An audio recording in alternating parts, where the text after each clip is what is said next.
know, I Right. do like sex. You know, I see nothing wrong with that. I like to have sex with my husband. I don't think there's anything wrong with that. He'd be having to complain all the time. Mr. Nelson, you have brought Mrs. Fuller here in an effort to get $600 a month transitional support for the next 3 years for a total of $21,600. Before we discuss that request for transitional support, however, Mr. Nelson, tell me a little bit about your marriage and why we're here in divorce court today. All right, well, it's pretty much like this. You know, I guess I could say I'm like the regular kind of guy, you know what I mean? Like, you know, I stay at home, you know, I cook, I clean, you know what I mean? Like, pick up after myself, of course. Well, let me just stop you right here because the adjective you used was wrong. That ain't regular, okay what I'm saying? That's not regular. It's wonderful that you cook and clean and do all that, but that's not regular, but I'll just go from there. Mr. Nelson, continue. My wife, she isn't appreciative of anything that I do, actually. You know what, I'm gonna do something special for her. You know, so I dim the lights, you know what I mean? So I get the candles ready, I set the table, you know, I got everything, put the mood music on, you know what I mean? So when she comes in the door, it's like, what is all this? Why we got this?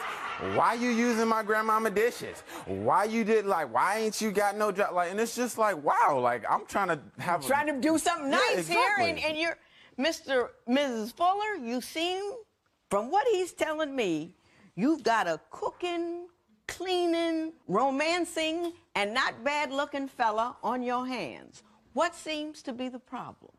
Well, first off, when we first met, you know, he led me to believe, you know, I understood he didn't have a job. It's a bad economy. A lot of people don't have a job right now. But he bamboozled me. He threw it in and made it seem like he couldn't get a job. He wasn't working right now. He had all these plans to get a job eventually. He was working on it and everything. But no, it's been 3 years and he has never gotten a job. And then he gonna sit at home all day, every day, and say how he works on the house and cooks dinner. Let me tell you this, we have a studio apartment. So how much work could it be? How long can it possibly take you to clean up your home every day, all day? And I'm not talking about full course meals when I get home. You know, I have hamburger helper. I don't got a side of vegetables. I don't got dessert. He don't make me a drink. Is the studio apartment, is it at least clean though? It's clean, but I could clean the studio apartment myself when I got home from work. That's not a big deal, you know? It's not a full-time job. I don't need a maid. And there are no children. There's no children. So cleaning a studio apartment and getting dinner, you say, is not quite enough of a contribution to the marital pot. Mr. Nelson, did you tell her that you said, look, I want to be a house husband? Because No, that's the kind of information a woman ought to know. I didn't tell her that, but I mean, like, you should, like, I feel like somebody should catch signs, you know what I mean? Like when we met, I was at the bus stop and she was driving.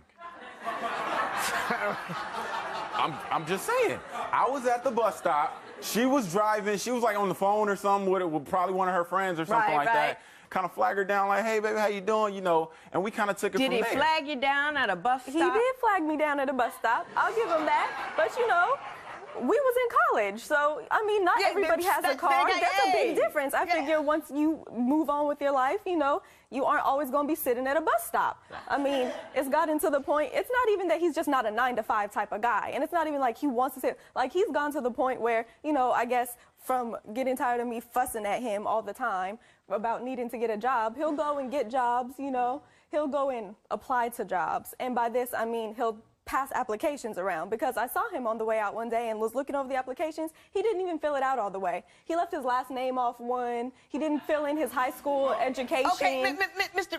So what I got here, and let me see if I can just sum this up. You were trifling, and she should have known it.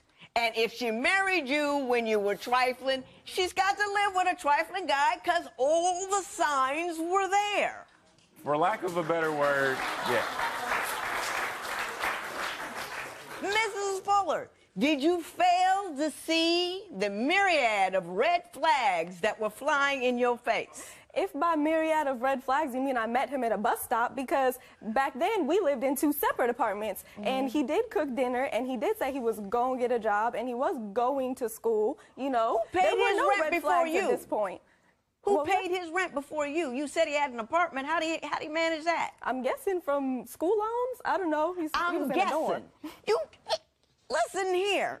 You can't marry marry a man, you guessing about how he's paying his I wasn't bills. aware You I needed wanna to do a know. background check on the dude. It doesn't take background. How you pay your rent, baby? What it is not a background check. It is a common question. Mr. Nelson, how were you paying your rent? In your junk mail, when you check your email and like Google, it's like an ad from like Google, and they're like, "Oh, work from home." Right. It was like That's you. That's me right there. That's you. Like all that. And that's You me. working from home. That's I me work- that I paid work- for the I work Because from you're home. not getting up and getting dressed and going somewhere with Oh, a no. boss and all that. You don't roll like Nah, that. I'm my Actually- own boss. In this courtroom, but it's a rare event where I see the woman talking about the man not giving her enough sex. I mean, I guess it's a rare occasion, but it's I happened mean, today.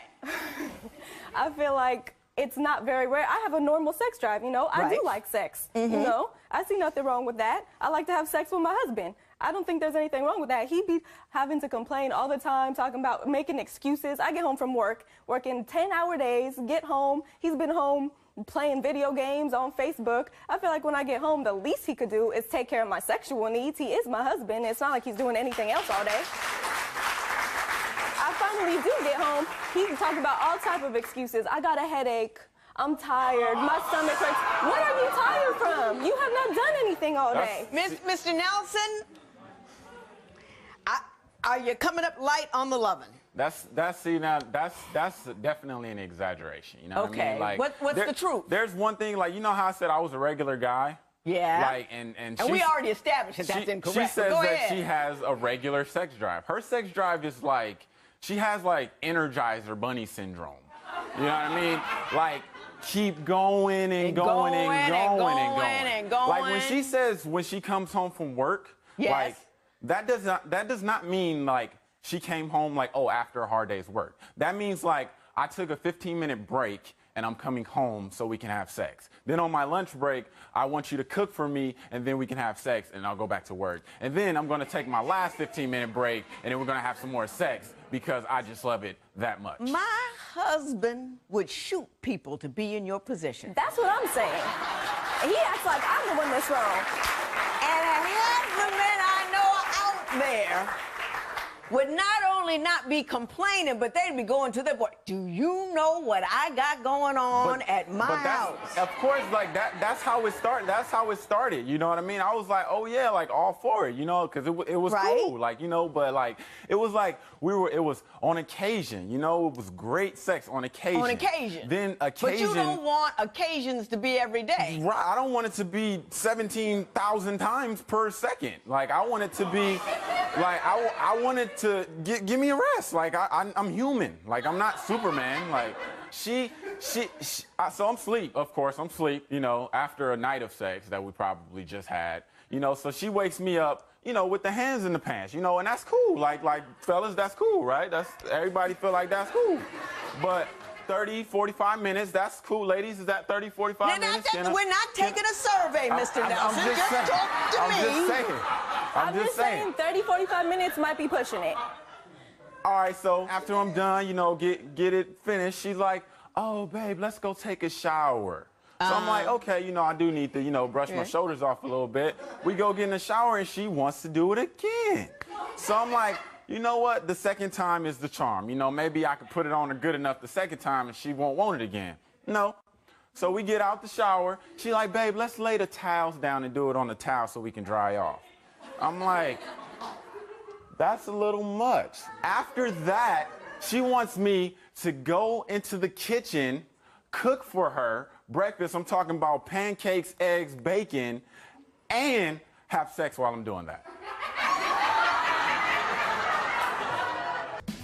You say in your papers that your wife fails to understand and respect your vision. Could you explain to me what your vision of your life and your marriage truly is? Well, I mean, given the circumstances, you know what I mean? Like, we have a very nice life, like she goes to work, does her thing. She brings in all the money for the bills and different things like that. I go grocery shopping, I clean up, I cook. Pretty much I'm like the stay-at-home dad. Right. You know what I mean? Which shouldn't We be don't have any kids. But I'm practicing. I'm practicing, right? It's good practice. And like, if we've been getting along fine for 3 years, you know what I mean? And like, if I was bringing home the bread and she was at home cooking and doing everything that I'm doing right now, I'm guessing that... Then I would say I had a really good life too. I just don't see it as a problem. Like, you know, like, if you look at... Well, you know, it is a problem because you're here. You with me on that? I mean, I do have a job. You know, my job is taking care of her.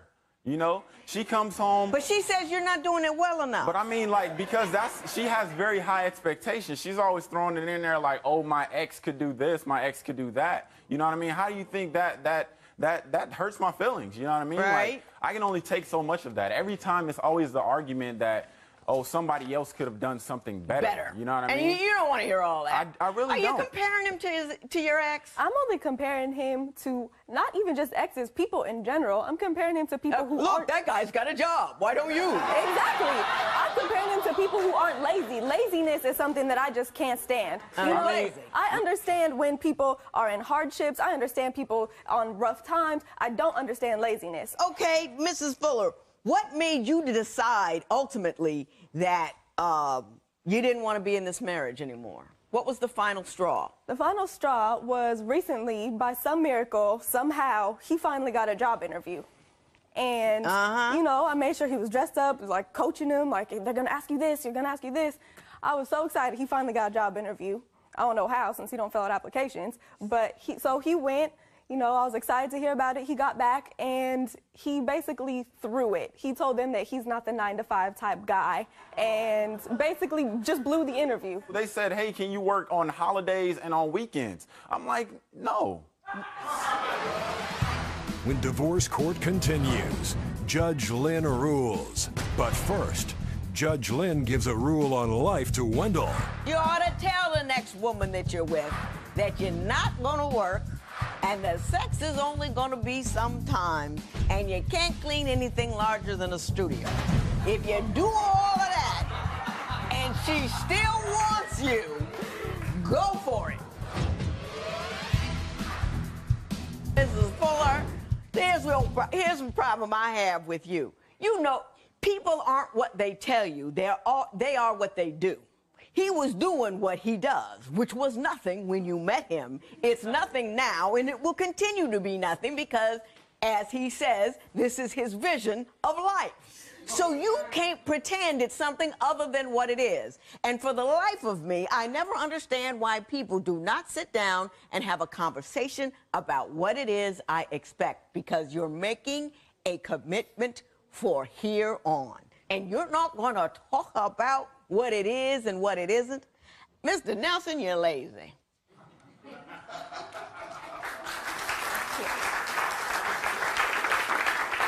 Laziness is not a vision, it's not a calling, it's not a way of life.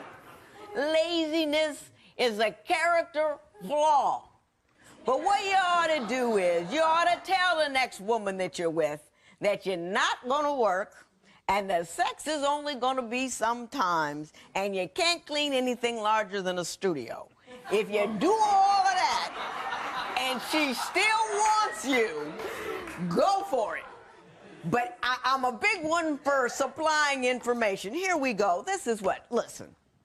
Years ago, when they started this alimony thing, it was all based upon the principle that women stay at home, they cook and clean and take care of the children, and the men work and bring home the money. Now we have circumstances where it is flipped. What I often see, though, in this court is women who are working and cooking and cleaning and taking care of the kids, guys at home with the PlayStation and the Facebook. And I don't believe transitional support is appropriate under those circumstances. If you're not bringing anything to the table at all, you just kicking back. But that's not what he did. He did do something. Wasn't much, but he did do something. Now, whatever it was that you were doing before you found her to pay your rent, you're going to need to start doing that again. But I'm going to give you a minute. And I just mean a minute, to get it together. I'm going to award you $500 a month for the next 3 months. Not the $21,000 you were looking for, $1,500. Give them the $500 a month. All lessons cost money. You have to pay for stupid decisions. This is a stupid decision. $500 a month for the next 3 months, $1,500 in favor of Mr. Nelson. It is so ordered. All rise. Parties may leave the courtroom. You have a sex overdrive, not just a sex drive. Only to you. No, you only could ask to any man anybody. that just was in that courtroom. Well, those old bags in there, they probably Can can't. still do more than you can. I Go doubt ahead and that. go find I your doubt, little- I highly doubt that. I highly doubt that. I mean, I give you the 30 to 45. You know what I mean? I You just give me can't. the 15 to 20. Don't trip.